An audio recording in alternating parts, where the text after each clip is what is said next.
Simon and Schuster publication, The Words of APARNA, authored by Suman Ghosh. The timing of this launch is perhaps befitting, given that APARNA Sen just celebrated her 80th birthday on Saturday, the 25th of October. So belated happy birthday, ma'am.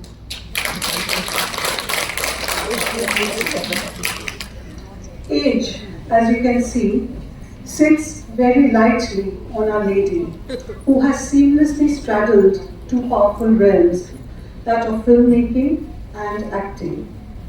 As the evening unfolds, we will perhaps be privy to some glimpses of the driving force behind her creativity, her ingenuity, her indomitable passion, and most importantly, her rare sensitivity. I have, for one, always been an ardent admirer of her films, and I do believe that she has touched countless lives through her social commentaries, her nuanced storytelling, and her deeply empathic portrayals of human relationships, gender roles, and identities. APARNA Sen started her career with Satyajit Ray's Teen Konna. As we all know, Shamakti was the film. She's made 17 films and she has won the National Award for Best Director twice for her debut, 36 Chowringhee Lane, and Mr. and Mrs. Iyer in 2002.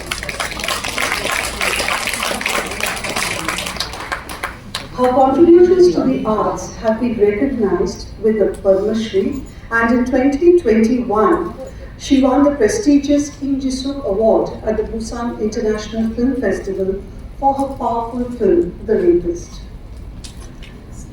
Joining her this evening is the author himself, Suman Ghosh, and ANJAN DUTT, and Schuster Ghosh.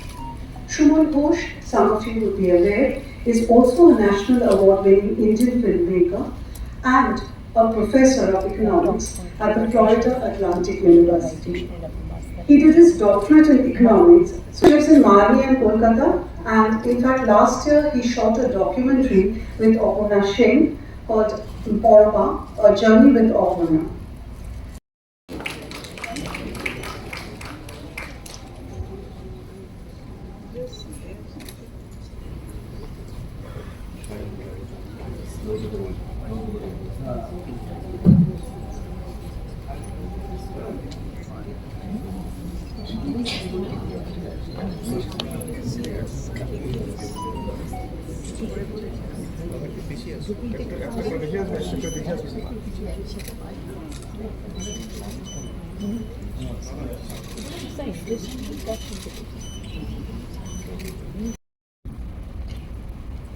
You see a few of the books which are very famous. For example, there's a book called Conversations with Wilder. It is Conversation with Cameron Crowe, the director, and Billy Wilder. Of course, there's the iconic Truffaut and Hitchcock book, and Shyam Benegal had a book on Satyajit Ray. He made a documentary on Satyajit Ray, and then that came out as a book. After reading all these books, particularly the first book, I just love it, Billy Wilder's book, and I thought that is a director interviewing another director has an entire space which cannot be explored unless that happens. So that has a different advantage because you're from the profession, and so contrast it with, for example, an autobiography. That means that the writer is choosing what to write. Mention was that I was much taken with Shuman's idea of taking me to the locations where I filmed some of my films and actually asking me questions there. That seemed to me a novel idea, and often I will go with just one idea that appeals to me and not really question too much after that. So that's what I did in this case, and I'm glad I did it actually. Suman has made a film that a lot of people have liked. I liked it, and particularly because it wasn't in eulogy. It was critical at parts and factual and so on. That's how it came about. And when he told you that it's now taking another shape and becoming a book? I was informed. I was just See, informed. actually, when in the Nobody documentary, asked me. we talked about so many things, and I had a lot of footage which was there, and I was feeling bad that people will not, and of course, the documentary is an 80-minute documentary. It was not an accusation. Oh, no, I know. So then I thought that this should also be out in the public domain. Time, which I really miss now. And I really miss that. I was very young, and one of her distant relative and a colleague, very young colleague, I was working in advertising then. I was not getting much acting role offers or whatever. I was then hanging around trying to wait for whatever. Trying to be a drifter basically.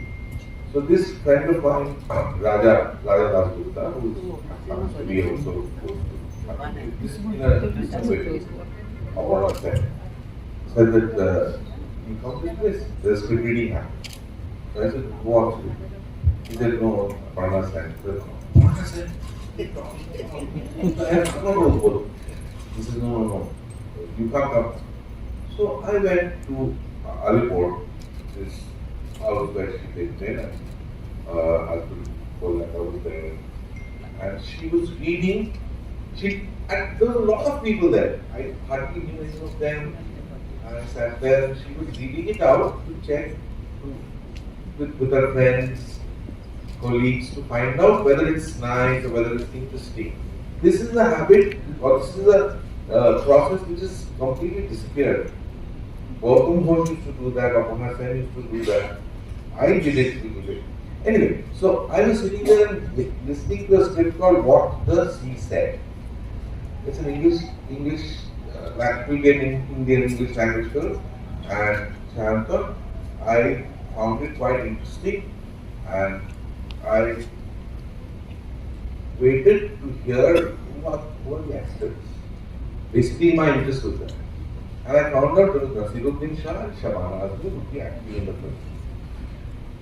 And this is I really don't know. I think Kolak is in a better position to judge me than I am myself, because I can't look at myself from the outside and say this is what I do. Everyone needs some solitude, and it is only in a state of kind of free flotation when you're not doing anything particular, you're not involved with anything particular, that something you're cooking or something, and then ideas come. It's not, it often happens when I'm cooking. Keep quietly to myself, I'm doing this, that, and then an idea will come and germinate. It takes a lot of time to germinate. And I also am very busy, extremely busy. I was one of the, people have not watched it, unfortunately. Hopefully it will come out someday. Actually, now that I say rapist, how can I leave out so many others? But Rapist I saw 3 years back, I think, at the Kolkata International Film Festival, and I found there's a new cut version. Anyway, so I saw the uncut version, and it was such an exploration of a mind. First of all, think about the fact that she embarked on a project like this, and the politics is correct. Now, politics doesn't mean just a politics of mind, the empathy with the characters, the storyline, how it emerges. It was like, the best of her work I saw. So, 3 years back when I saw it,